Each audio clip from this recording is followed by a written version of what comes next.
तो ध्यान के बारे में कुछ प्रकार के प्रश्न हैं, कुछ समय से आज उन पे चर्चा करेंगे। एक तो ध्यान की जो बहुत प्रकार की विधियाँ हैं, तो बहुत सारी विधियाँ तो दरअसल थोड़ा कंसंट्रेशन एक्सरसाइज़ेज़ कह सकते हैं, दिमाग को थोड़ा-सा कंसंट्रेट करने के लिए, एकाग्रता बढ़ाने के लिए हमारा मन एकाग्र हो जाए। जैसे कि कुछ एक्सरसाइज़ेज़ जिसको मैं बता चुका हूँ वीडियो में, जैसे कि दृश्य बहुत अच्छा है, तो आप ध्यान से देखिए, साँस को महसूस करते हुए और शरीर को महसूस करते हुए देखिए। तो ये इसमें हम दृश्य को आलंबन बना रहे हैं, मतलब दृश्य के सहारे और साँस और शरीर की अवेयरनेस भी है, पर दृश्य का भी हम इसमें इस्तेमाल कर रहे हैं। उसी तरह आवाज़ें सुनते हुए साँस को और शरीर को महसूस करें या दृश्य भी और आवाज़ें भी ध्यान से सुनिए और ध्यान से देखिए। तो इस प्रकार की जो एक्सरसाइज़ेज़ हैं, जिसमें हम कोई अपने शरीर से बाहर की किसी चीज़ को आलंबन बनाते हैं, तो उससे कंसंट्रेशन बढ़ेगा। लेकिन डीप जाना है तो फिर तो जो आपके पास हमेशा है, उसी को आलंबन बनाइए। तो जब तक शरीर है, तो शरीर आपके पास है, साँस आपके पास है। तो इन 2 को ही अगर हम आलंबन बनाएँ, तो ये सबसे बढ़िया है। और जब शक्ति बढ़ने लगे, तो मन में क्या चल रहा है, हम मन को भी देख सकते हैं और फिर मन में जो विचारों का फ्लो है, वो ज़रा कम होने लगता है। विचारों के बीच में गैप्स दिखने लग जाते हैं। तो ये तो हुआ एक पक्ष, क्योंकि एक सवाल किसी का था कि जैसे देख भी रहे हैं, सुन भी रहे हैं, तो क्या-क्या करें? तो भई किसी भी चीज़ से एकाग्रता बढ़ानी है बस मन की।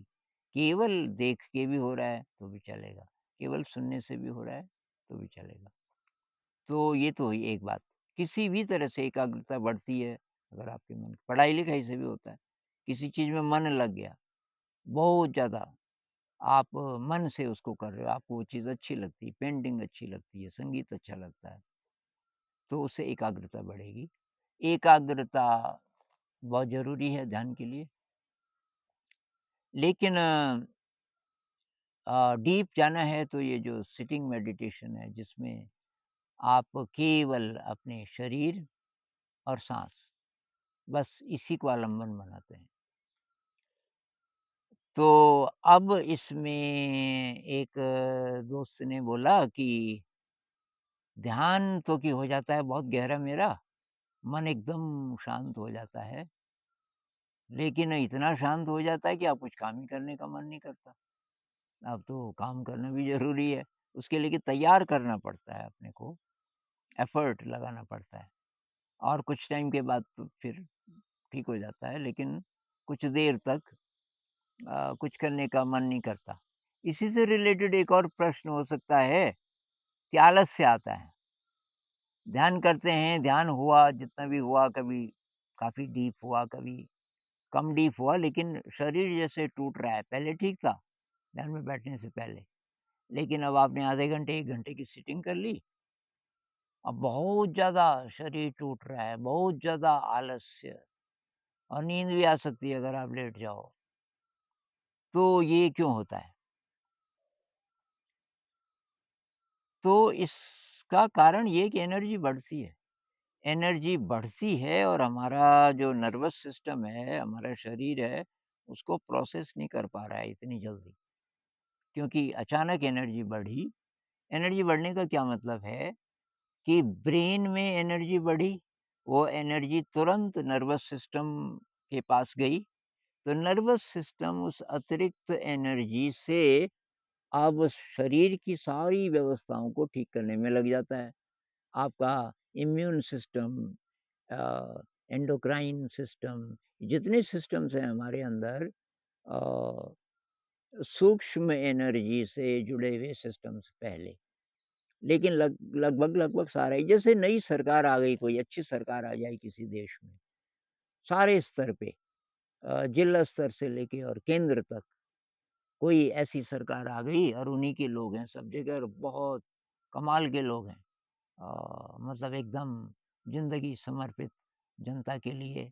पता नहीं ऐसा कभी होगा कि नहीं होगा, पर फिलहाल बात कर लेते हैं तो ऐसा जब होगा और वो टेक ओवर कर रहे हैं, मतलब ये लोग आ रहे हैं अब और ये इन्होंने जिनको अपॉइंट किया अच्छे लोगों को, स्कूलों में या तो नए प्रकार के टीचर्स आ रहे हैं या इन्हीं टीचर्स को पूछ रहे हैं कि भई आप इस तरीके से चलोगे हॉस्पिटल्स में जो डॉक्टर्स हैं, जितने भी लोग हैं, उन सब को देख रहे हैं कि ये अब वैसा काम कर पाएँगे कि नहीं कर पाएँगे। तो कुछ को वो बाहर कर रहे हैं, कुछ को अपग्रेड कर रहे हैं। तो बहुत जिन लोगों को अब रहना है जॉब में, बहुत तेज़ी से सीखना पड़ेगा। ऐसे हमारे शरीर में होता है। हमारा अभी जो शरीर है, वो हमारी दुनिया की तरह है, जिसमें पॉल्यूशन ही पॉल्यूशन है, समुद्र 3/4 तो समुद्र है और समुद्र में अरबों-अरबों टन कचरा है। ऐसे हमारे शरीर के भी अंदर है।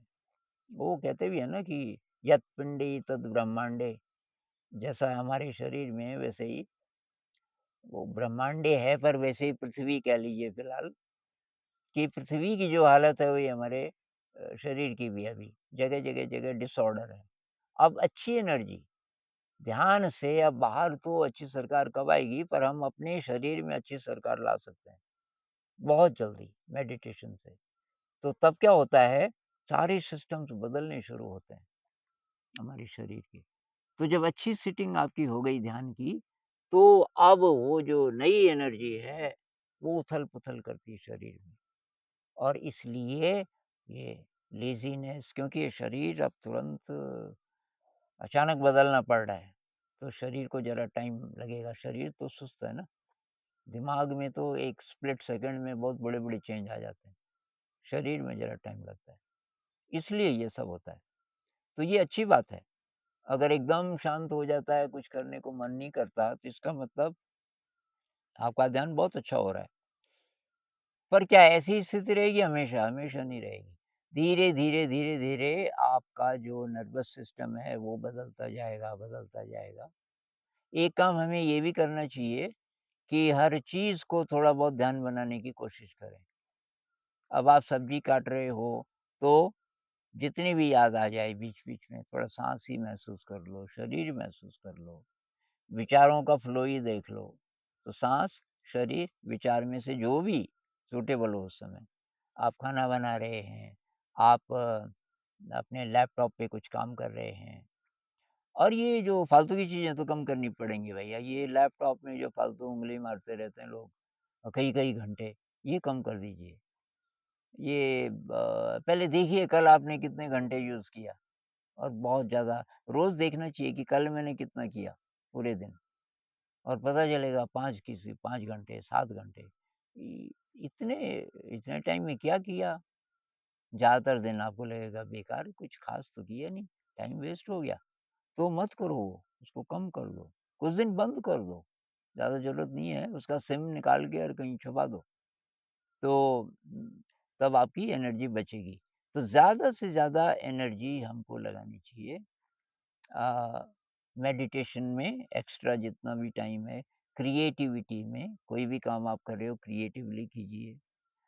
कुछ अच्छी चीज़ें सीखिए, जैसे कोई म्यूज़िकल इंस्ट्रूमेंट सीख लीजिए और हर एक्शन को ध्यान कैसे बनाएँ, ये सब करने से बहुत जल्दी परिवर्तन आएगा। बहुत जल्दी हमारे शरीर की केमिस्ट्री बदलनी शुरू होगी। मतलब पहले नर्वस सिस्टम बदलेगा, उसके बाद केमिस्ट्री के एंगल से देखेंगे तो सारे केमिकल्स बदलने शुरू होंगे और धीरे-धीरे अच्छी व्यवस्था हमारे शरीर में आ जाएगी। तो ये जो बात है कि ध्यान के बाद कुछ करने का मन नहीं करता, मन तो शांत है, लेकिन बस कुछ करने को मन नहीं करता, ये धीरे-धीरे, धीरे-धीरे कम हो जाएगा। ऐसा होगा कि ध्यान भी बहुत अच्छा हुआ, बहुत एनर्जी भी महसूस हो रही है, लेकिन आप चाहो तो तुरंत काम भी कर सकते हो। एक और प्रश्न था कि झटके लगते हैं कि ध्यान में?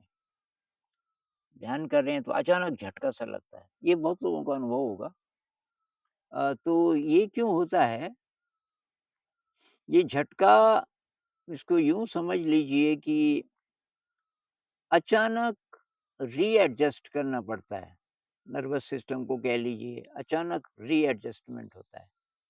हमारा जो कॉन्शियस ब्रेन है और हमारा जो सबकॉन्शियस है, क्योंकि मेडिटेशन में क्या होता है कि जो कॉन्शियस ब्रेन है, वो अनकॉन्शियस की तरफ थोड़ा चला जाता है।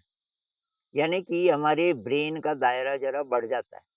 तो जब वो बढ़ रहा होता है, उस समय हमारे ब्रेन में जो न्यूरॉन्स के नेटवर्क्स हैं, वो अचानक रिफ़ॉर्म होंगे, अचानक नए नेटवर्क्स बन रहे हैं और पुराने कोई-कोई नेटवर्क्स टूट रहे हैं, जो पैथोलॉजिकल नेटवर्क्स हैं, जो बीमार जिसको संखार कहते हैं बुद्ध, हिंदी में संस्कार, हमारी जो बुरी आदतें हैं दिमाग की, क्योंकि दिमाग है ना सारा, तो दिमाग से चालू होके फिर शरीर में आता है, व्यवहार में आता है।